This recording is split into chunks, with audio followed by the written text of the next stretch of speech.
الحمدللہ الذی ہدانا لہذا وما کننا لنہتدی لولا ان ہدانا اللہ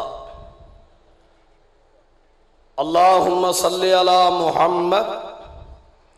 وعلی آل محمد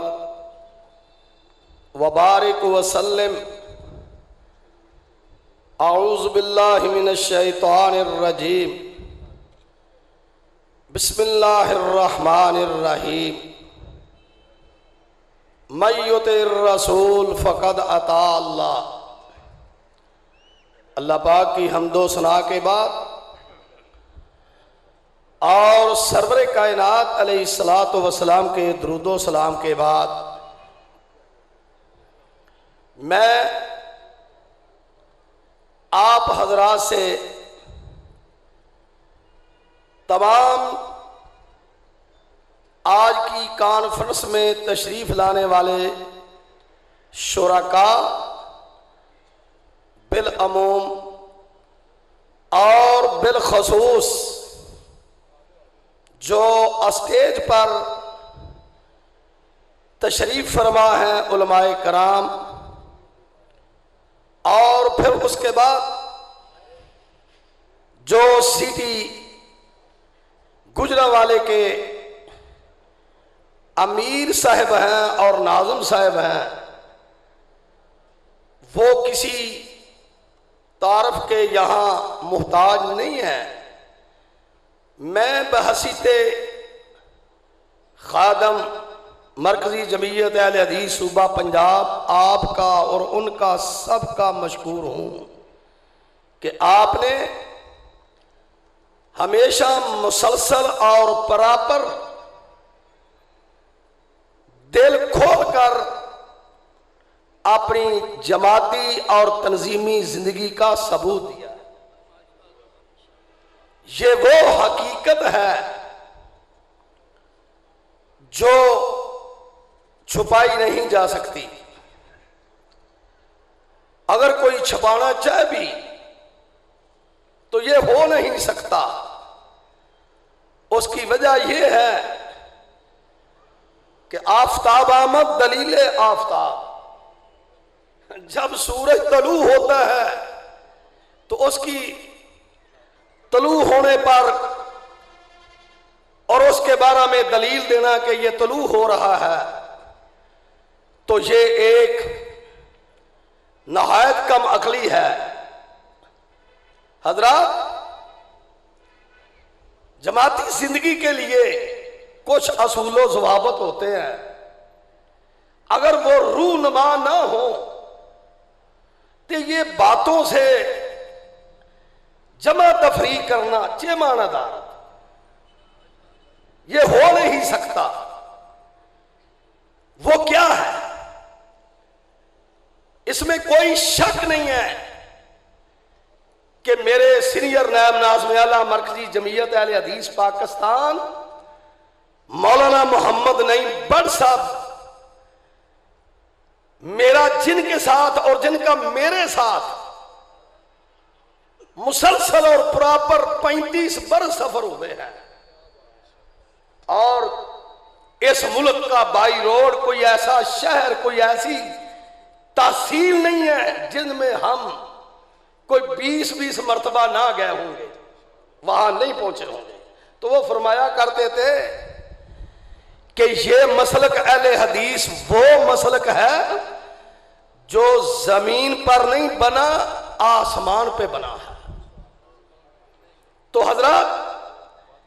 اس مسلک کی تقویت کے لیے، اس کی نشر و اشاعت کے لیے، اور اس کو بہت احسن طریقے سے ایک پورے دبدبے روب کے ساتھ اور ایک پورے جلال اور خوبصورتی کے ساتھ پیش کرنے کے لیے اور اس کی نشر و اشاعت کے لیے مضبوط کرنے کے لیے اللہ نے ہمارے کابرین کو، ہمارے بزرگوں کو، سید داؤد غزنوی رحمت اللہ علیہ اور دوسرے ہمارے بزرگوں کو اللہ نے یہ بصیرت دی اور ہمت دی اور جرأت دی انہوں نے اس مسلک کی مضبوطی کے لیے، نشر و اشاعت کے لیے مرکزی جمعیت اہل حدیث کا جو ہے وہ بنیاد رکھ دی۔ تو ہم یہ سمجھتے ہیں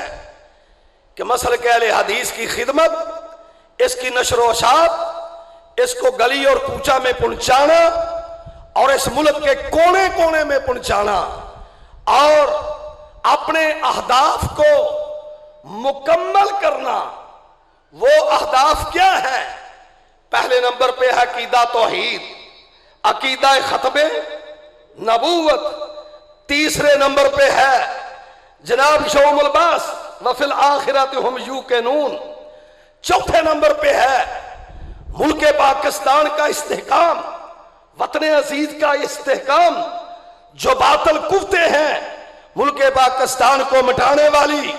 اور ملک پاکستان کا نقشہ کچھ اور دیکھنے والی، دکھانے والی، اور ہم ان تمام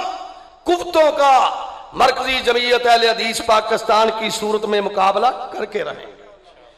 یہ مسلک کی نشر و اشاعت، اس کی مضبوطی اور جو میں نے اہداف بتائے ہیں، ان کو مضبوط اور مربوط طریقے سے اگر ہم کر سکتے ہیں تو جماعتی پلیٹ فارم پر ہی کر سکتے ہیں۔ تو میں نے جہاں سے بات شروع کی تھی وہ یہ تھی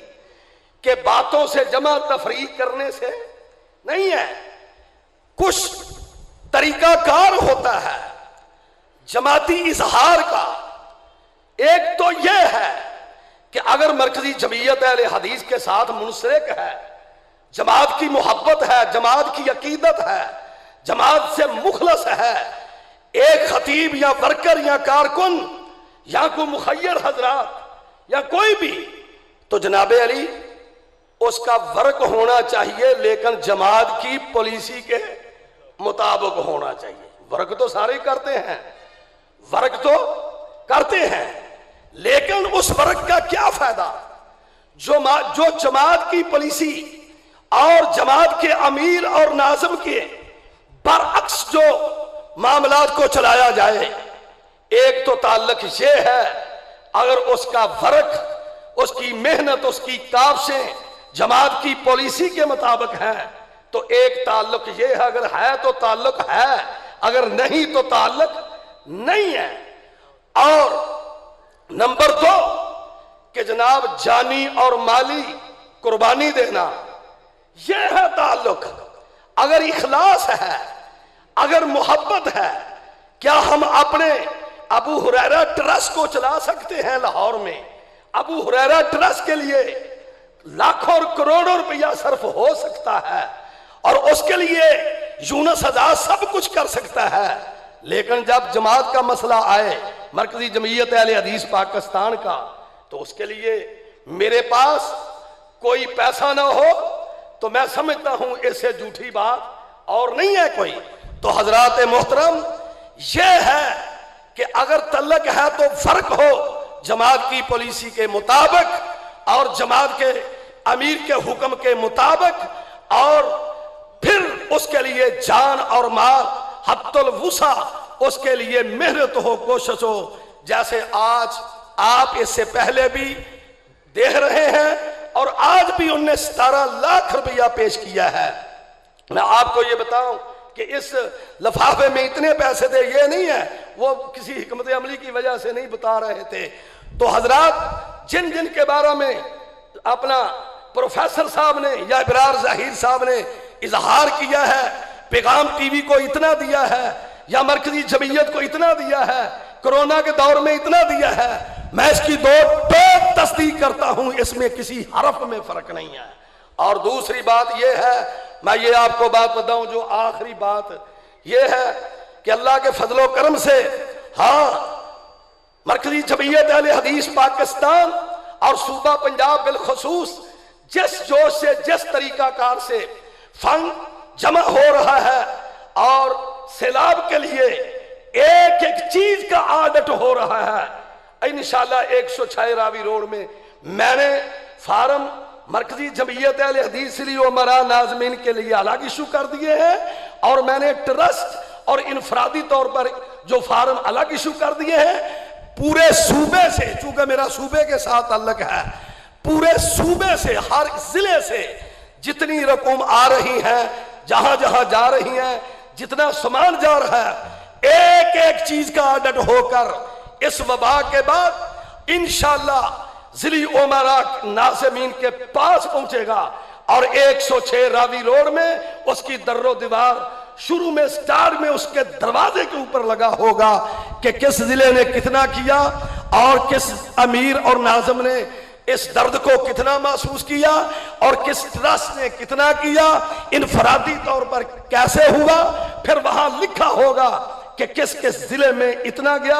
اس میں اتنا گیا، اس میں اتنا گیا۔ انشاءاللہ آپ یقین رکھیں اللہ کے فضل و کرم سے آپ کا مال، آپ کے پیسے وہاں پہنچیں گے جہاں آپ کے دل میں یہ بات ہے، وہاں ہی پہنچیں گے۔ اللہ پاک عمل کرنے کی توفیق عطا فرمائے۔ حضرات انشاءاللہ مرکزی جمعیت اہل حدیث صوبہ پنجاب کے خادمین اپنے ورکر، اپنے کارکن اور اپنے شیوخ الحدیث، اپنے مؤسس خطبہ،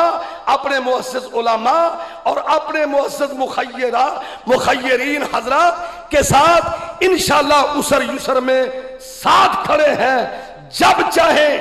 جس وقت چاہیں، جس مقام پہ چاہیں تجربہ کریں، ہم انشاءاللہ اپنے ورکروں، کارکنوں، علماء، معزز خطبہ اور شیوخ الحدیث، مدارس، مخیر حضرات کے ساتھ اسر یسر میں ساتھ کھڑے ہیں انشاءاللہ۔ اللہ کے فضل و کرم سے میری دعا ہے جہاں جہاں جو علماء کرام یا جماعت کے ورکر اور کارکن اس خدمت میں حصہ ڈال رہے ہیں، اللہ پاک کروڑوں رحمت نازل فرمائے، اور ہمیں بھی پوری جرت کے ساتھ واچ کرنے کے بعد جہاں جہاں ضرورت ہے صحیح وہاں پہنچانے کی توفیق دے اور ہمت دے اور جرت عنایت فرمائے۔ والسلام۔